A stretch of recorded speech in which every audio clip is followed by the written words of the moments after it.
और ये easy loan फराहम किया जा रहा है। कुछ परेशानी में आके कुछ ज़रूरतों की वजह से लोग लोन ले रहे हैं आजकल। लेने के बाद इनके ऊपर टॉर्चर शुरू हो रहा है प्राइवेट कंपनीज़ का और बहुत सारे लोन प्रोवाइडर कंपनीज़ का। देखिए, आज हम लोग डिस्कस करने वाले हैं कि इसकी लीगल रेमेडी क्या है, आप लोग ये हरासमेंट, इन लोगों की परेशानी से कैसा बच सकते हैं और आप लोगों के पास क्या क्या हथियार है इन लोगों से बचने के लिए। दो तरीके के लोन हुआ करते हैं, एक होते हैं सिक्योर्ड लोन्स, एक होते हैं अनसिक्योर्ड लोन। सिक्योर्ड लोन वो होते हैं जिसके बदले में कुछ सिक्योरिटी रखाई जाती है, जैसे मान लीजिए कुछ पेपर वगैरह रखाए गए हैं, हाउसिंग लोन है, व्हीकल लोन है, ऐसे चीज़ों को बोलते हैं सिक्योर्ड लोन। और एक होता है अनसिक्योर्ड लोन। अनसिक्योर्ड लोन में कोई सिक्योरिटी नहीं रखाते आप, कोलैटरल जिसको बोलते हैं वो नहीं रखाते हैं। इसमें क्या होता है, आपकी सिविल स्कोर देख के, आपका ट्रैक रिकॉर्ड देख के आपको लोन दिया जाता है। जैसे पर्सनल लोन हो गया है और आपको मान लीजिए कुछ ऐप से लोन दिया जा रहा है या आपको कुछ क्रेडिट फैसिलिटी दे रहे हैं, ये अनसिक्योर्ड लोन है।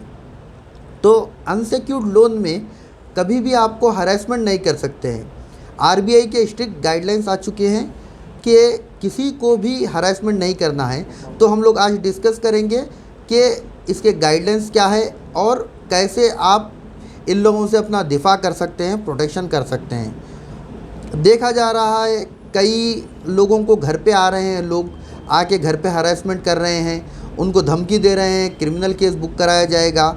उनके रिश्तेदारों में फ़ोन करके बता रहे हैं कि इनका इतना लोन बकाया है, ये लोन नहीं दिए, बल्कि इनके रिश्तेदारों को, दोस्तों को बोल रहे, ऑफिसेस पहुंच के ऑफिस वालों को बता रहे कि इनका इतना बड़ा लोन है बोल के। ये सारे एक्टिविटीज़ इलीगल एक्टिविटीज़ है। कोई भी आपके पड़ोसी को, रिश्तेदार को, या फिर आप जहाँ पर जॉब कर रहे हैं, आपके लोन के बारे में जानकारी नहीं दे सकता।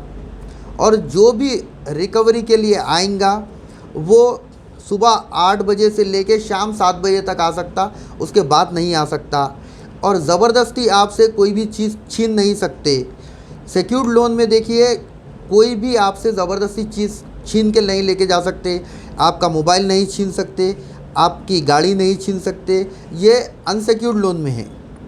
जैसे मैं बताया, पर्सनल लोन वगैरह, क्रेडिट कार्ड लोन, ये है अनसिक्योर्ड लोन है।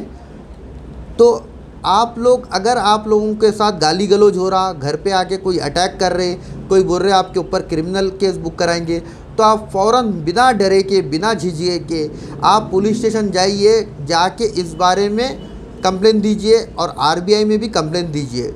और ये देखा जा रहा है कई प्राइवेट लोन प्रोवाइडर है जिसके पास लाइसेंस भी नहीं है, 3%, 4%, 5% से लोन दे के घर पे आ रहे, मारम तोड़ी कर रहे। ये पूरे एक्ट इलीगल है। आप इमीडिएट क्या करना है, पुलिस स्टेशन पहुंचना है, पहुंच के इसकी इत्तला आपके लोकल पुलिस स्टेशन में देना, कंप्लेन दर्ज कराना, आप शिकायत दर्ज कराना। अगर शिकायत लेने से इनकार कर दिए तो आप लोग रजिस्टर्ड पोस्ट करना पुलिस स्टेशन को, एसीपी ऑफिस को जाना, वहाँ पर कंप्लेन दर्ज कराना, डीसीपी ऑफिस को जाना, कंप्लेन दर्ज कराए तो आपको पूरा लीगल प्रोटेक्शन मिलता। और आरबीआई के गाइडलाइंस है, आप आरबीआई में भी शिकायत कर सकते। देखिए, आप कोई भी आपसे ज़बरदस्ती कोई चीज़ छीन नहीं सकता, कोई गाली गलौज नहीं कर सकता। और मैं ये बताता चलूँ, ये बहुत अहम हिस्सा है। लोगों को फ़ोन करके ये डराया जा रहा है कि क्रिमिनल केस बुक कराए जाएंगे लोन का डिफ़ॉल्ट होने पे। अनसिक्योर्ड लोन में कभी भी आपके ऊपर कोई भी क्रिमिनल केस नहीं बुक करा सकते।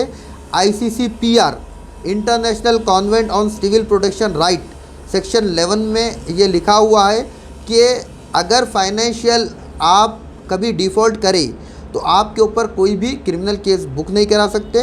ये टोटली सिविल काम है, सिविल कोर्ट को जाना रिकवरी के लिए, जो भी आपको लोन फराहम करे। ऐसे नहीं कि आपके ऊपर केस बुक करा दिए, पुलिस वाले उठा के लेके जाएंगे, आपको टॉर्चर करेंगे, मारेंगे, जेल में डालेंगे, ऐसा कुछ नहीं होने वाला है। अब देखिए, आप वो लोग क्रिमिनल केस बुक भी कराएंगे तो क्या बुक करा सकते हैं, चेक बाउंस केस होता है। अगर आप कभी सिक्योरिटी के लिए चेक्स रखा है उनके पास, वो चेक बाउंस हो गए तो तब जाके वो लोग चेक बाउंस का केस करा सकते। चेक बाउंस के केस कराने के भी लिए लिमिट है, उसके लिए भी नोटिस एक टाइम फ्रेम में भेजना पड़ेगा। वो टाइम फ्रेम में आपके ऊपर केस बुक कराना पड़ेगा। इंशाल्लाह हम कभी ये चेक बाउंस के केस का इन डिटेल वीडियो बनाएंगे, लेकिन चेक बाउंस का भी केस बुक कराना इतना आसान काम नहीं है आपके ऊपर। अब देखिए 420 का केस से डराते, 420 होता है चीटिंग। अगर कोई भी किसी वजह से डिफ़ॉल्ट हो गया तो उसके ऊपर चीटिंग नहीं होती। चीटिंग कब होगी? जब आप कोई ऐसा डॉक्यूमेंट सबमिट करें, फॉल्स डॉक्यूमेंट, धोखेबाजी से। जैसे मान लीजिए पैन कार्ड आप एडिट करके डॉक्यूमेंट सबमिट करें, बैंक स्टेटमेंट एडिट करके सबमिट करें, कोई भी ऐसा डॉक्यूमेंट आप धोखा देने के लिए उसको एडिट करके सबमिट करें, तभी आपके ऊपर ये बुक करा सकते 420, वरना 420 केस भी नहीं बुक करा सकते। और रीसेटलमेंट का भी एक है 25 सेक्शन में, वो भी आपके ऊपर नहीं बुक करा सकते कभी भी। जैसे कि ऑटोमेटेड आप लगा देते, ऑटोमेटिक आपके पास से पैसा कट हुआ था ऑटो पे, अगर आप ऑटो पे पैसा नहीं दे सक रहे तो आप बैंक को एक लेटर लिख के बताना कि मैं डिफ़ॉल्ट हो गया बोल के, तो वो लोग तभी भी क्रिमिनल केस नहीं बुक करा सकते। रही बात कोई भी आपके ऊपर इंशाल्लाह क्रिमिनल केस बुक होने के चांसेस नहीं है। मैं देख रहा हूँ कि बहुत सारे लोग लोन के लिए रिकवरी एजेंट के हरासमेंट से सुसाइड कर रहे हैं, घर छोड़ के भाग रहे हैं, इधर उधर छुपते हुए फिर रहे हैं। आप लोगों को छुपने करने की, घबराने की ज़रूरत नहीं है। फाइनेंशियल लायबिलिटी हर एक के पास है, हर एक को ज़रूरत पड़ती है, हर एक आदमी ख़रीदा लेता। इसका मतलब ये नहीं है कि आप जो है सो कोई छुपेंगे कहीं पे या फिर जो सुसाइड करेंगे। हुकूमतों को तो ख़र्दा हो जाता, हर आदमी को ख़र्दा हो सकता। कई बड़े बड़े लोग ख़र्दा लेके डिफ़ॉल्ट हो गए, तो आप अकेले नहीं हैं। आप इस कैटेगरी में कि लोन नहीं पेमेंट कर सक रहे, आप अकेले नहीं हैं। जो आदमी जितना बड़ा आदमी सरमायाकार है, जितना बड़ा बिजनेसमैन है, उसके ऊपर उतना बड़ा लोन रहता। आप छोटे मोटे आदमी हैं, 25-50 हज़ार, लाख रुपए, 2 लाख रुपए आपके पास लोन है, तो आपको डरने की बात नहीं है। कोई आपकी इज्जत ख़राब नहीं कर सकता। अगर आके वो लोग आपके रिश्तेदारों को या ऑफिस में बोले, आप इमीडिएट उनकी पुलिस कंप्लेन कराइए, वीडियो रिकॉर्डिंग करिए। आप लोग घबराइए मत, आप लोगों के पास पूरे रेमेडीज़ है। अगर मान लीजिए आपका कोई बड़ा एक लोन है, आप वो लोन नहीं चुका पा रहे किसी वजह से, आप बैंक के पास पहुंचिए, पहुंच के बोलिए रीसेटलमेंट प्लान दीजिए, रीशेड्यूल। ईएमआई को वो लोग कम करके रीशेड्यूल करके देते आपको, उसको कम लेसर अमाउंट की जो है सो ईएमआईज मिल जाते हैं आपको। अगर मान लीजिए आप टोटली आपका बिज़नेस कोलैप्स हो गया, आप ऐसी कंडीशन में हैं आप पे ही नहीं कर सकते, तो आप आईपी इंसॉल्वेंसी पिटीशन भी डाल सकते हैं। इंसॉल्वेंसी पिटीशन डालने के बाद कोई भी कर्ज के लिए आपके घर पे हरासमेंट के लिए नहीं आता, कोर्ट में डाल देना चाहिए। जो लोग हैं 5 लाख 10 लाख ऐसे बड़े अमाउंट है वो नहीं दे पा रहे, तो वो लोग इंसॉल्वेंसी पिटीशन डाल सकते अनसिक्योर्ड लोन के लिए। अब देखिए आपके ऊपर क्या एक्शन लिया जा सकता वो भी बता देता हूँ मैं, ताकि आपको क्लैरिटी हो। कोई भी अनसिक्योर्ड लोन के लिए कोर्ट में रिकवरी ऑफ मनी का एक सूट डाल सकते, दायर कर सकते। जो चिट फंड वगैरह के कंपनीज डालते, वो उसमें क्या होता है, आपको केस चलता। अमूमन देखिए आप, हमारे पास सिविल केसेस 3, 5, 10 साल तक भी खींचे जाते, कम से कम 3 साल तो चलते। तो उसके अंदर आपके पास उतना टाइम है, आप वो ड्यूरिंग द पेंडेंसी, जब आपका चल रहा केस अभी ख़त्म नहीं हुआ, तो आप जाके कोर्ट में बोल सकते हैं कि मैं इतना ईएमआई पे कर सकता हूं, मेरी कैपेसिटी नहीं है। मान लीजिए आपका 10,000 रुपये का ईएमआई है, आप कोर्ट को बताइए कि मैं 5,000 रुपये के ईएमआई पे करता हूं, तो कोर्ट आपकी बात कंसिडर करता। और इसमें भी आपको ये सिविल रेमेडी है, ये क्रिमिनल रेमेडी नहीं है आपको इमीडिएट जेल में डालने की। अगर आपके पास कैपेसिटी नहीं है तो भी आप बता सकते हैं कोर्ट को कि कैपेसिटी नहीं है। इसमें आपकी डायरेक्ट सैलरी अटैचमेंट नहीं होती जब तक कोर्ट का ऑर्डर नहीं आया। आपको रिलैक्स रहना है, आपको घबराना नहीं है, भागने की ज़रूरत नहीं है। सुकून से आप जो है सो वो करिए। आर्बिट्रेशन के नोटिस आती कि लोग घबरा रहे।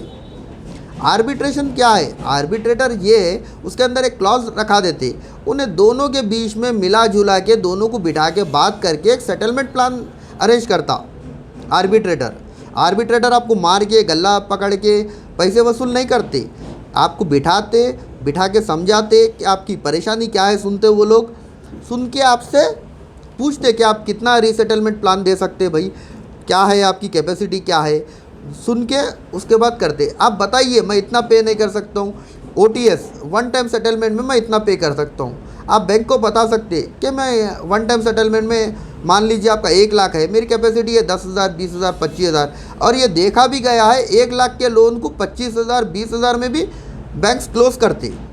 अगर आप डर के भागेंगे तो ये काम नहीं होता। तो आप रहिए सुकून से, जो है सो उनका मुकाबला करिए, बताइए आपकी क्या परेशानी है। आप अकेले नहीं है, आप इज़्ज़त के लिए भाग जा रहे, ऐसा कोई भी शख्स नहीं है, किसी को ज़रूरत नहीं पड़ी। हर आदमी को कभी ना कभी किसी ना किसी से बदल पैसे लेने की, लोन लेने की ज़रूरत पड़ती, तो वो कभी अपने रिश्तेदारों के पास पहुंचता, कभी दोस्तों के पास पहुंचता, कभी कंपनीज़ के पास, कभी बैंक्स के पास पहुंचता।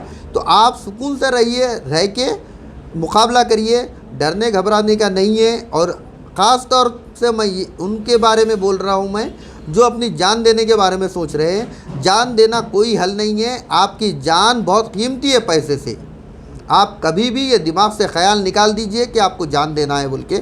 आपकी जान बहुत कीमती है, आपका ये बड़ा सरमाया है। आप करोड़ों की जान है, आप आपकी जान की कीमत नहीं जानते।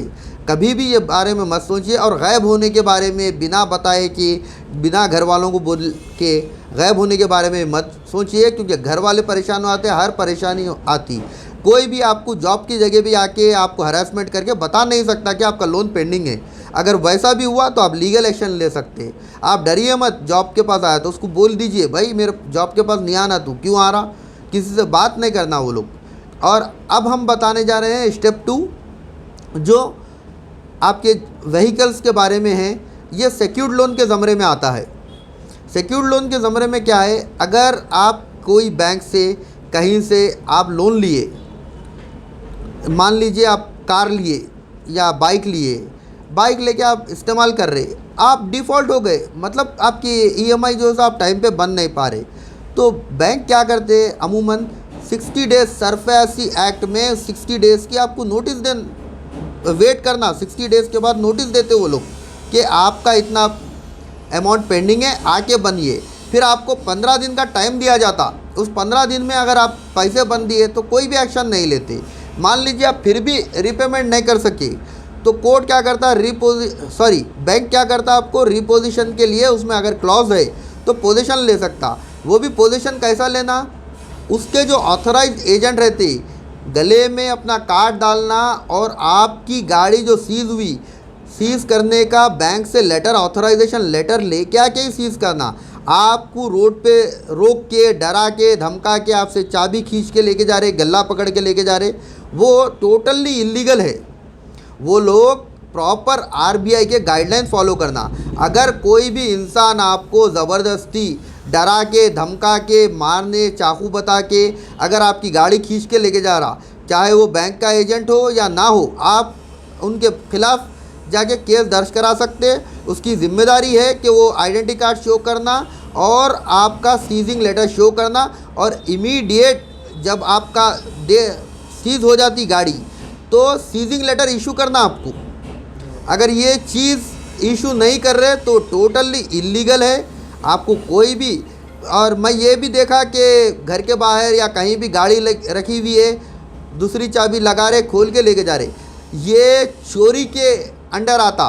बिना आपको इत्तला दिए कि अगर कोई भी आपकी गाड़ी लेके जा रहा है तो चोरी है, इमीडिएट आप जाके पुलिस स्टेशन में कंप्लेन कराइए। अगर पुलिस वाले कंप्लेन लेने से अगर इनकार करे तो आप ACP DCP को डालिए, प्राइवेट कंप्लेन बुक कराइए। RBI में भी आप डाल सकते, ओम्बड्समैन में भी आप इसकी शिकायत कर सकते। तो मैं ये बोलना चाह रहा हूँ, आप लोग कभी घबराइए मत। हर एक के ऊपर लाइबिलिटी है, सुकून से रहिए।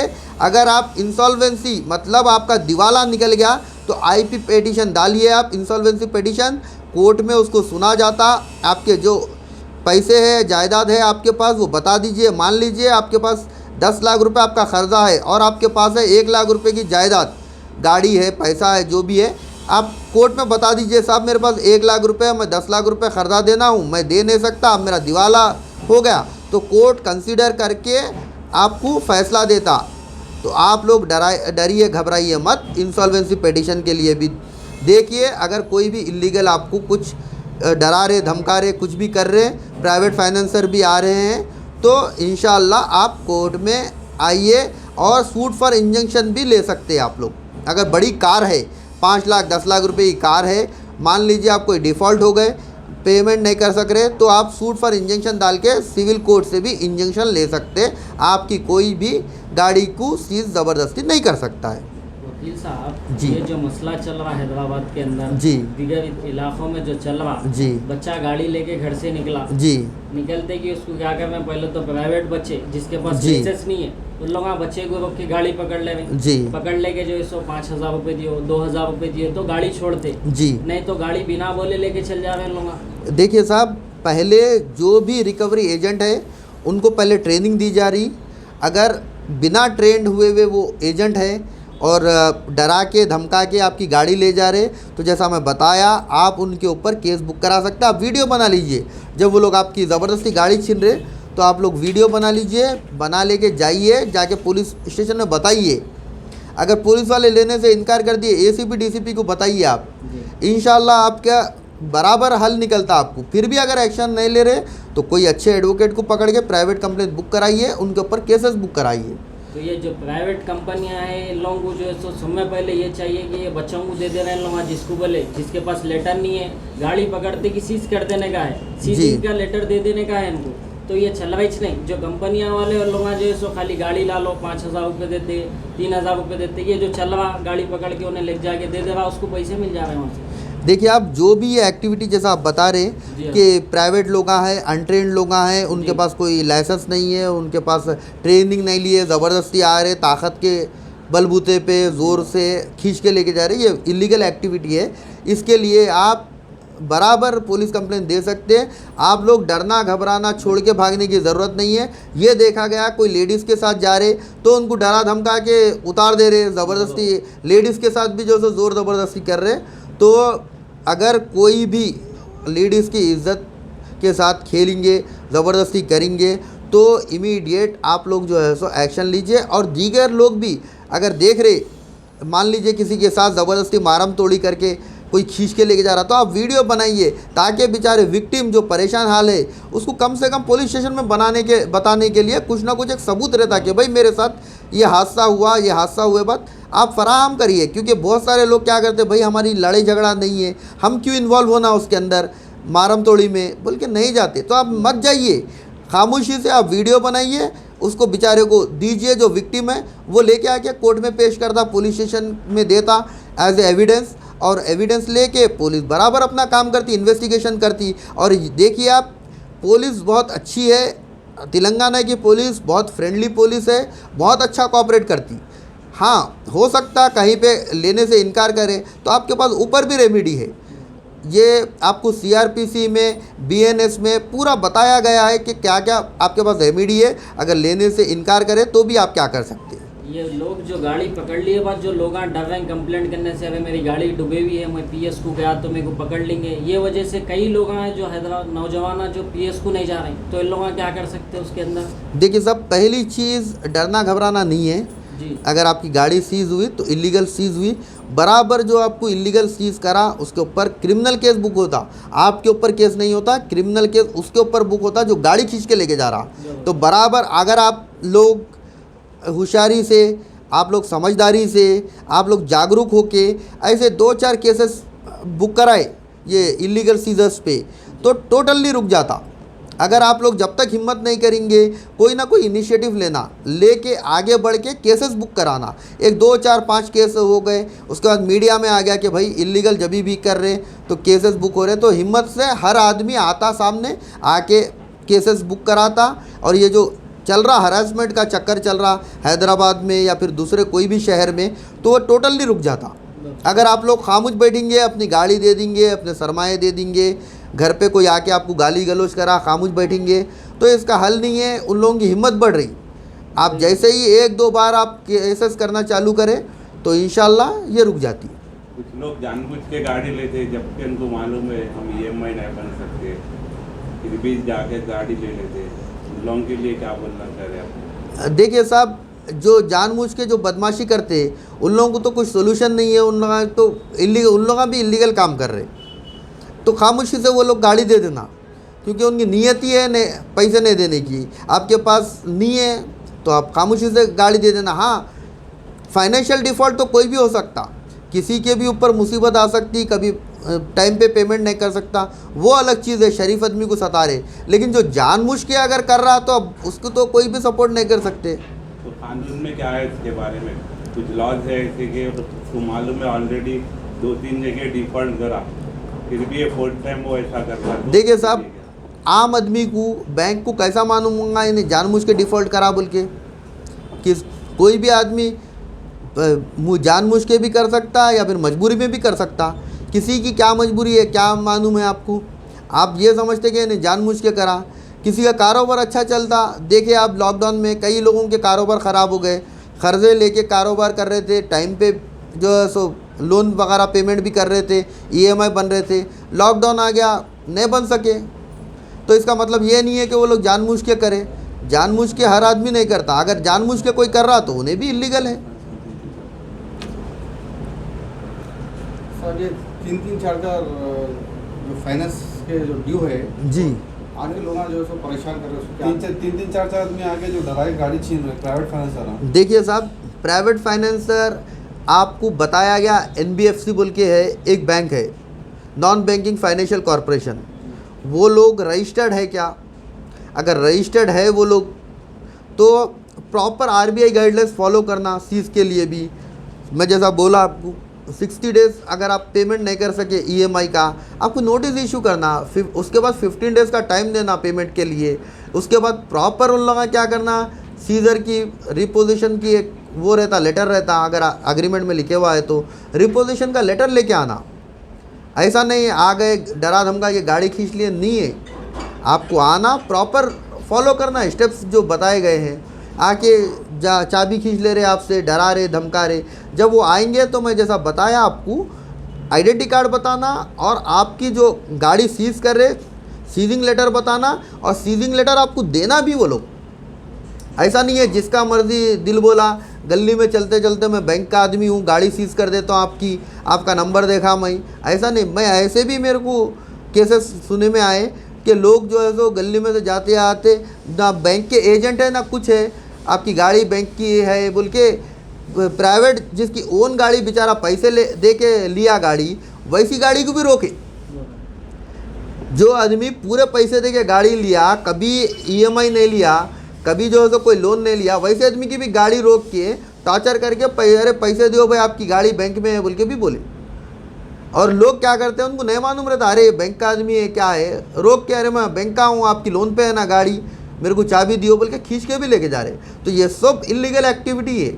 उसका आइडेंटिटी कार्ड पूछना आपका हक है, आइडेंटिटी कार्ड पूछना, बैंक का लेटर पूछना उनसे, और जब सीज कर रहे तो सीजिंग लेटर देना। अगर नहीं दिया उन्हें तो आप फौरी पुलिस स्टेशन को जाना, जाके जो है सो कंप्लेंट बुक कराना। इंशाल्लाह फिर कभी हम लोग फिर कोई दूसरी टॉपिक पे इंशाल्लाह फिर से डिस्कस करेंगे। शुक्रिया, खुदा हाफिज़।